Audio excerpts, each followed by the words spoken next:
La cara de papá en la cima de las escaleras es lo último que recuerdo antes de que todo se volviera oscuro. El hombre que me enseñó a andar en bicicleta fue el mismo que empujó a su propia hija por las escaleras. Y eso solo fue el comienzo de lo que descubriría sobre él. Me llamo Daniela Romero, y antes creía en los cuentos de hadas. Ya sabes, esos donde las familias se mantienen unidas, donde los padres protegen a sus hijas, y donde el amor siempre triunfa. Pero la vida tiene una forma de romper esas ilusiones, dejándote juntar los pedazos de lo que pensabas que era real. Hace 3 meses, tenía lo que cualquiera consideraría una vida perfecta. Nuestra familia no solo estaba intacta, sino que florecíamos. Las risas de mamá resonaban en la casa como música, haciendo que hasta los días más oscuros fueran brillantes. Papá era mi héroe personal, el tipo de padre que se levantaba al amanecer para llevarme a practicar baile y que se sentaba en cada recital con orgullo reflejado en su cara. Y luego estaba mi hermano menor, Julián, 15 años y con ese encanto torpe de adolescente que lo hacía irritante y adorable al mismo tiempo. Éramos los Romero, la familia que otros señalaban como ejemplo de hacer las cosas bien. Hasta que dejamos de serlo. Ocurrió en lo que debió haber sido otro martes cualquiera. Mamá estaba en la cocina, preparando su famosa lasaña, esa con el ingrediente secreto que prometió revelarme el día de mi boda. Todavía puedo oler el aroma de hierbas y queso flotando en la casa. Un momento estaba tarareando alguna vieja canción de los Beatles en la radio, y al siguiente, se fue. Los doctores lo llamaron una condición cardíaca no diagnosticada, como si ponerle un nombre médico hiciera la pérdida más soportable. Pero nada podía prepararnos para el vacío que dejó su ausencia. Traté de ser fuerte por Julián, abrazándolo mientras sollozaba en mi vestido negro durante el funeral. Todo va a estar bien, Jules, susurré, aunque las palabras se sentían huecas incluso al salir de mis labios. Papá se mantuvo estoico durante el servicio, su rostro una máscara impenetrable. Confundí su compostura con fortaleza, creyendo que se estaba manteniendo firme por nosotros. Dios, nunca había estado más equivocada en mi vida. 2 semanas. Eso fue todo lo que le tomó traer a su reemplazo. 2 semanas después de que enterramos a mamá, mientras las flores aún estaban frescas en su tumba, papá nos reunió en la sala con un anuncio que cambiaría todo. Hijos, me gustaría que conocieran a alguien especial, dijo, su mano descansando en el hombro de una mujer rubia que se veía demasiado cómoda en nuestra casa. Esta es Ramona. El cuarto empezó a dar vueltas. ¿Especial? La palabra se sentía como una bofetada en la cara. La taza de mamá todavía estaba sin lavar en el fregadero, sus guantes de jardinería colgaban junto a la puerta, y ahí estaba él, presentando a esta desconocida como si fuera algún tipo de premio que ganó en una feria. La vida sigue, Daniela, dijo papá al ver mi expresión, con ese tono condescendiente que empezó a usar últimamente. Necesitamos avanzar. ¿Avanzar? No pude evitar que el veneno se filtrara en mi voz. La tumba de mamá ni siquiera está fría, y ya la estás reemplazando. Ahí fue cuando Ramona cometió su primer error. Dio un paso al frente, su mano perfectamente arreglada extendiéndose hacia mi brazo. Cariño, sé que esto es difícil. No me llames cariño, respondí, retirando mi brazo. ¿Y cómo te atreves a entrar en la casa de mamá? El cambio en el rostro de papá fue instantáneo. La máscara de compostura se rompió, revelando algo oscuro y desconocido. Sus ojos, antes cálidos y amorosos, se volvieron de acero. Ya basta, rugió. No vas a faltarme al respeto a mí ni a Ramona en esta casa. ¿Faltarte al respeto? Reí, pero fue una risa vacía. ¿Quieres hablar de respeto? ¿Qué hay de faltarle al respeto a la memoria de mamá? Lo que sucedió después se repite en mis pesadillas. Estaba de pie en la cima de las escaleras, mi terreno firme, mi convicción más fuerte que mi miedo. Y de repente, ya no estaba de pie. El mundo se inclinó, giró, y estaba cayendo. Lo último que vi fue la cara de papá, sin sorpresa, sin horror, solo frialdad. Calculadora. La caída por las escaleras pareció interminable. Cada impacto traía nuevas olas de dolor hasta que, finalmente, todo se volvió oscuro. A través de la niebla de la semi-inconsciencia, escuché la voz aguda de Ramona. Fernando, ¿qué has hecho? Las luces del hospital eran duras cuando abrí los ojos de nuevo. Conmoción, dijeron. Brazo roto. Papá estaba allí, alimentando al doctor con alguna historia sobre cómo había perdido el equilibrio. Como siempre había sido torpe. Como había intentado atraparme, pero no pudo alcanzarme a tiempo. Las mentiras fluían tan suavemente de sus labios que, por un momento, casi las creí. Esa noche, acostada en la cama del hospital, escuché una conversación que me atormentaría durante meses. Papá y Ramona estaban en el pasillo, pensando que estaba dormida. «Tenemos que acelerar las cosas, Fernando», decía Ramona, su voz urgente pero controlada. «Mientras más rápido nos casemos, más rápido podemos manejar la situación de Daniela». ¿Manejar mi situación? Las palabras me helaron la sangre. Esto no se trataba solo de que papá siguiera adelante demasiado rápido. Esto era algo más oscuro, más calculado. El hombre que me empujó por esas escaleras no era el padre que me enseñó a andar en bicicleta o que lloró en mi graduación de preparatoria. Este era alguien completamente diferente. Esa noche, mientras planeaba mi escape, hice una promesa a mí misma y a la memoria de mamá: descubriría la verdad, sin importar el costo. Lo que no sabía es que el costo sería más alto de lo que podría imaginar. Dentro de una semana, ya me había ido. Mi amiga Karina me recibió sin dudar, ofreciéndome una habitación en su pequeño apartamento. No era mucho, solo una cama individual y una cómoda ya desgastada, pero era seguro. Seguro de él. Seguro del extraño que llevaba la cara de mi padre. Las pesadillas comenzaron casi de inmediato. Cada noche, me despertaba en un sudor frío, la sensación de caer aún fresca en mi mente. El dolor en mi brazo, aunque en proceso de sanación, servía como un recordatorio constante de lo que él era capaz de hacer. Incluso después de que me quitaron el yeso, los dolores fantasmas surgían en mi brazo cada vez que pensaba en aquella noche. ¿Estás bien? Karina me llamaba a través de las paredes delgadas cada vez que me escuchaba despertar jadeando. De maravilla, respondía, tratando de añadir algo de humor a mi voz mientras frotaba mi brazo dolorido. Karina se convirtió en mi apoyo durante esos primeros meses. Cada mañana, me deslizaba una taza de café en el pequeño mostrador de su cocina, sus ojos llenos de preocupación, pero nunca de lástima. «Sabes», decía con cautela, «siempre puedes pedirle ayuda a tu papá para la renta». Soltaba una risa irónica. «Sí, y también podría pedirle lecciones de natación a un tiburón». «No, gracias». Pero sobrevivir se hacía cada vez más difícil. Mis ahorros se estaban agotando, y el trabajo de medio tiempo en la librería local apenas cubría mi parte de los gastos. Aún así, prefería vivir a base de fideos instantáneos para siempre antes que volver a él. Una tarde, mientras revisaba las pocas cajas con las cosas de mamá que logré tomar antes de irme, algo llamó mi atención. Sus registros médicos, que tomé más por sentimiento que por algún propósito, no parecían cuadrar. Los números, las fechas, algo no encajaba. Con el corazón latiendo rápido, llamé a Gabriel, nuestro amigo de prederecho, que siempre había sido demasiado listo para su propio bien. «Oye, ¿puedes venir? Trae esos ojos de águila legales. Algo anda raro en el certificado de defunción de mamá». Una hora después, mi sala se había convertido en un mar de papeles. Gabriel estaba sentado entre ellos con las piernas cruzadas, su ceño fruncido en concentración mientras señalaba una sección de los documentos. «Mira esto», dijo, tocando una línea de texto.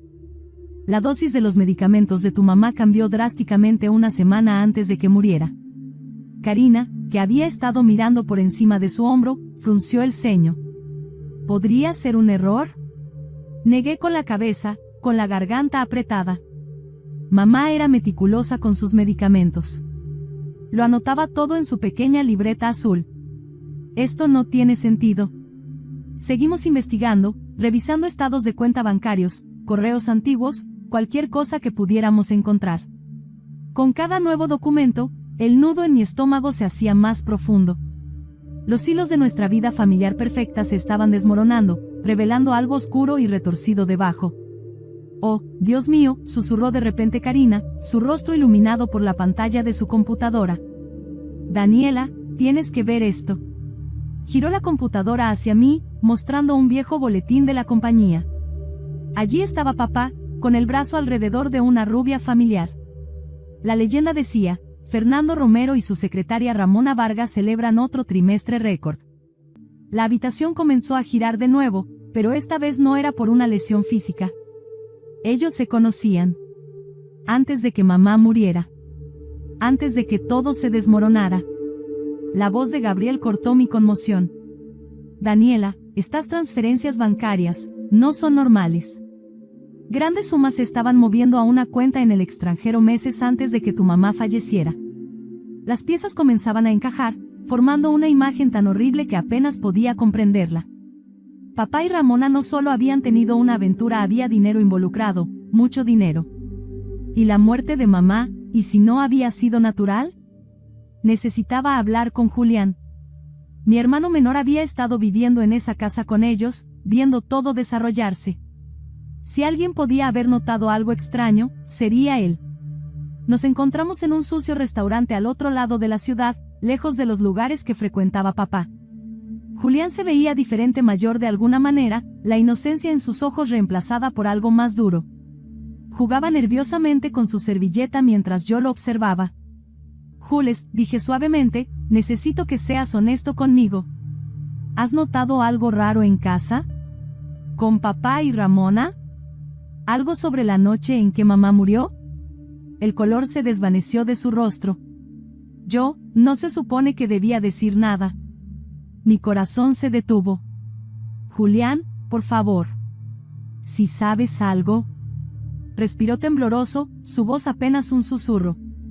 La noche antes de que mamá muriera, los escuché peleando. Papá y Ramona. No sabían que estaba en casa.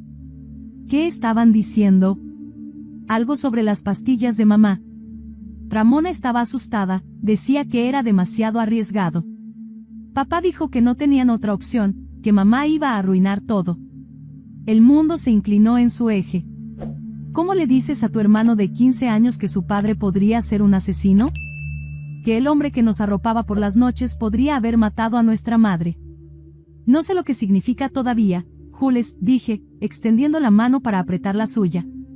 Pero te prometo, voy a averiguarlo. Voy a arreglar esto. Las siguientes semanas se convirtieron en un torbellino de noches largas e investigación interminable. Karina, Gabriel y yo transformamos el apartamento en algo sacado de una película de detectives, con notas adhesivas e hilos conectando las piezas de evidencia en las paredes. Éramos detectives aficionados, alimentados por café y determinación. Una noche, Gabriel me apartó, la pantalla de su computadora emitiendo un resplandor azul en su rostro preocupado. Daniela, mira esto, dijo, su voz tensa. Tu papá ha estado desviando dinero de su compañía durante años.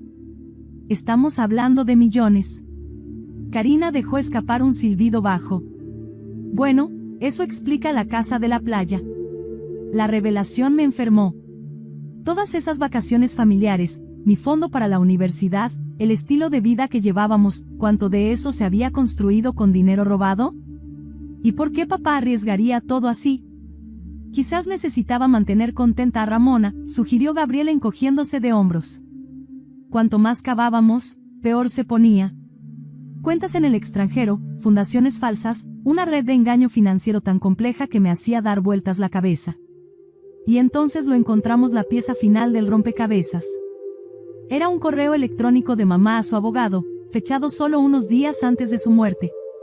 Mis manos temblaban mientras lo leía en voz alta. He descubierto la infidelidad de Fernando y la magnitud de su desfalco. Pienso confrontarlo mañana y solicitar el divorcio. Si algo me pasa. No pude terminar.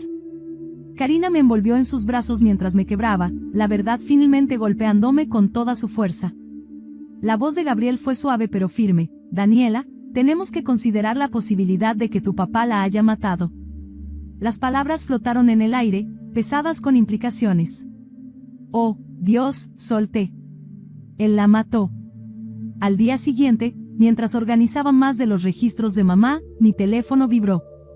El nombre de papá apareció en la pantalla. Después de una breve vacilación, contesté.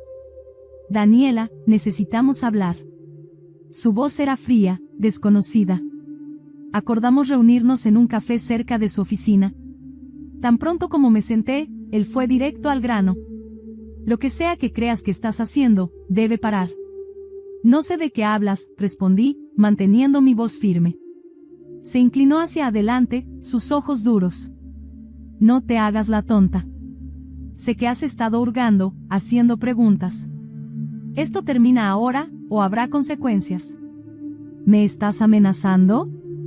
Te estoy advirtiendo. Sigue con esto, y el fondo para la Universidad de Julián desaparece. Y tal vez tenga que mencionar tus problemas mentales. El duelo puede hacer cosas raras en la mente, después de todo. Sentí como si me hubieran abofeteado. No te atreverías. Inténtalo. Se levantó, sonriendo. Sé inteligente, Daniela. Por una vez en tu vida. Mientras se alejaba, vi a Ramón esperando junto a su auto, jugueteando nerviosamente. Nuestras miradas se cruzaron brevemente, y vi algo en sus ojos que me dio esperanza, miedo. Culpa. Esa noche, me quedé despierta, repasando las amenazas de papá e imaginando los últimos momentos de mamá. Por la mañana, había tomado mi decisión. Durante el desayuno, les conté a Karina y Gabriel mi plan. Voy a ir con el consejo. Karina casi se atragantó con su tostada. ¿Estás segura? Es un gran paso. Es hora, dije con firmeza. Tenemos suficiente evidencia. Ellos necesitan saber quién realmente está dirigiendo su empresa. Gabriel se veía preocupado. Daniela, esto podría salir mal. Tu papá es poderoso. Podría hacerte la vida imposible. Ya lo ha hecho, respondí, mi voz firme y dura. Ya estoy harta de tener miedo. Harta de dejar que él gane. Pasé la siguiente hora al teléfono, finalmente logrando hablar con la secretaria del consejo. Necesito hablar con el consejo de inmediato, le dije, mi corazón latiendo con fuerza. Es sobre Fernando Romero, y no puede esperar. Al colgar, una extraña mezcla de terror y determinación se asentó sobre mí. Este era el punto de no retorno. Pero al pensar en mamá, en Julián, y en todo lo que habíamos perdido, supe que estaba tomando la decisión correcta. La reunión está programada para mañana, les dije a Karina y Gabriel. Preparémonos para destapar toda esta historia. Mis manos temblaban mientras entrábamos a la sala de juntas al día siguiente. Karina apretó mi brazo para darme ánimos, y Gabriel me dio un asentimiento de apoyo. Los miembros del consejo nos miraban con una mezcla de curiosidad e impaciencia. Señorita Romero, dijo el presidente, tiene nuestra atención. ¿De qué se trata esto? Respirando hondo, empecé a presentar todo el desfalco, la aventura, las circunstancias sospechosas alrededor de la muerte de mamá. Con cada revelación, la tensión en la sala aumentaba. Estos estados de cuenta bancarios muestran claramente el rastro del dinero, explicó Gabriel, señalando una diapositiva. Un miembro del consejo se inclinó hacia adelante, frunciendo el ceño. ¿Está sugiriendo que el señor Romero asesinó a su esposa? Estamos presentando evidencia de delitos financieros y un patrón de engaño, dije con cuidado. La muerte de mi madre ocurrió bajo circunstancias altamente sospechosas. Para cuando terminamos, la sala era un caos. El presidente se puso de pie, su rostro sombrío. Señorita Romero, gracias por traer esto a nuestra atención. Fernando Romero será suspendido de inmediato, y abriremos una investigación completa. Al salir, mi teléfono explotó con notificaciones. La historia estaba en los medios, con la cara de papá en todas partes. Las palabras, fraude y escándalo, estaban por todos lados. En los días que siguieron, fue como ver un castillo de naipes colapsar. Los amigos de papá le dieron la espalda, revocaron su membresía en el club social, e incluso Ramona se fue a vivir con su hermana en Florida. Julián me llamó, su voz temblorosa. Daniela, ¿puedo irme a vivir contigo? No puedo estar más en esta casa. Por supuesto, Jules. Voy a recogerte ahora mismo. Cuando la policía se involucró, cavaron más hondo de lo que nosotros pudimos. No pudieron probar que papá asesinó a mamá, pero la evidencia de los delitos financieros era abrumadora. Vi desde el apartamento de Karina mientras lo llevaban esposado, su rostro ceniciento. Pasaron meses, y me sumergí en la escritura, transformando nuestra experiencia en un libro. Fue doloroso revivirlo todo, pero también fue catártico. Comencé a dar charlas en grupos de apoyo para sobrevivientes de abuso y fraude, reconstruyendo mi vida poco a poco. Entonces, una fresca mañana de otoño, recibí la llamada. Papá había sido sentenciado a 15 años, y Ramona también enfrentaba cargos. Finalmente había terminado. Esa noche, Julián, Karina, Gabriel y yo nos sentamos en el techo del edificio, las luces de la ciudad brillando debajo de nosotros como estrellas en la tierra. Habíamos superado la tormenta, de alguna manera más fuertes por haberla enfrentado juntos.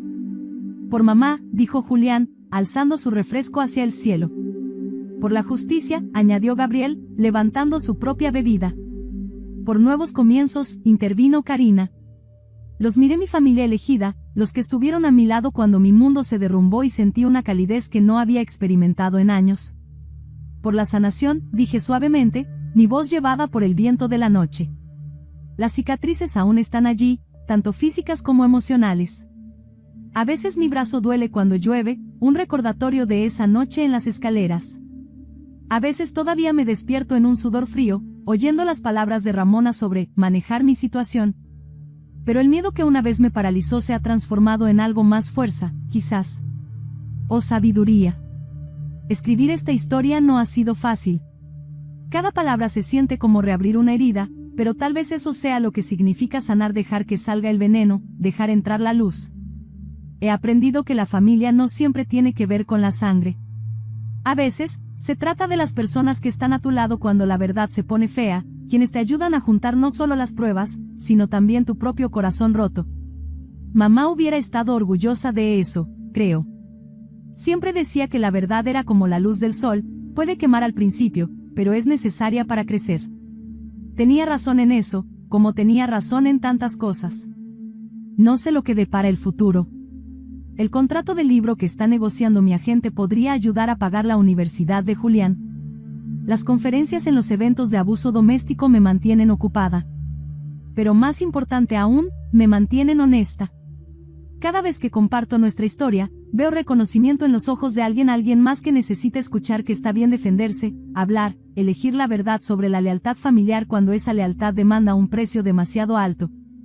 A veces la gente me pregunta si lo lamento exponer a papá, derribar la fachada de nuestra familia perfecta, elegir la justicia sobre el silencio. Se preguntan si hubiera sido más fácil tomar su dinero y callar. Tal vez lo hubiera sido. Pero entonces pienso en mamá, en ese último correo que escribió, en su valentía frente a la traición. Pienso en Julián, que ahora duerme en paz al final del pasillo, libre del peso de los secretos. Pienso en todas las otras familias allá afuera, escondiéndose detrás de sonrisas perfectas mientras la oscuridad crece por dentro. Entonces, ¿qué habrías hecho tú? ¿Te habrías enfrentado a tu familia de esta manera? ¿Habrías elegido la verdad sobre la comodidad, la justicia sobre la paz? No hay respuestas fáciles, pero tal vez ese sea el punto.